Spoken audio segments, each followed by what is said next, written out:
Taasisi Nasimama na Mama yenye malengo ya kuwezesha wanawake na vijana kugombea nafasi mbalimbali za uongozi, kuhamasisha wanawake katika swala zima la uchumi, yaani kwenye vikundi, kuanzisha vikundi mbalimbali ikiwemo vikundi vya uchumi, ufugaji, kilimo na kadhalika. Lengo kuu la kuita vyombo vya habari vya kuongea na vyombo vya habari ni juu ya swala zima la uzinduzi wa taasisi Nasimama na Mama kwa kanda hii ya kaskazini, ambao uzinduzi huo utafanyika siku ya Jumanne tarehe 30, ambao tutakuwa na maandamano ya amani tukihamasisha juu ya swala zima la uchaguzi wa amani, pia kuhamasisha wananchi wa kanda hii ya kaskazini ikiwemo mkoa wa Arusha kutoka kwa wingi siku ya tarehe 2 kumpokea Rais wetu wa Jamhuri ya Muungano Dr. Samia Suluhu Hassan atapokuja kwenye swala zima la kampeni siku ya tarehe 2.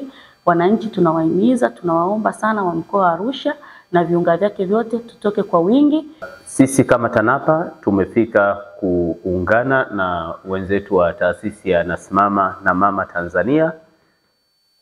Kama mlivyosikia katika malengo yao ni pamoja na kuunga mkono jitihada za mama.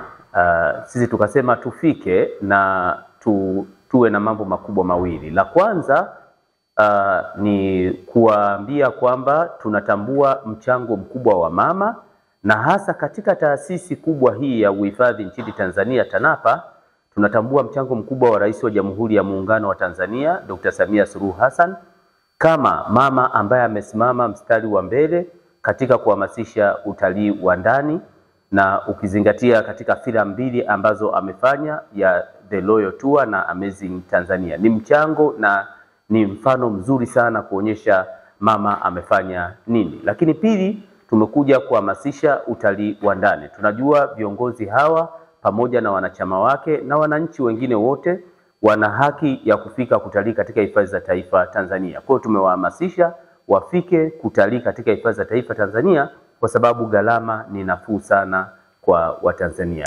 Tanzania 24 Digital, beyond the mainstream. Beyond the mainstream.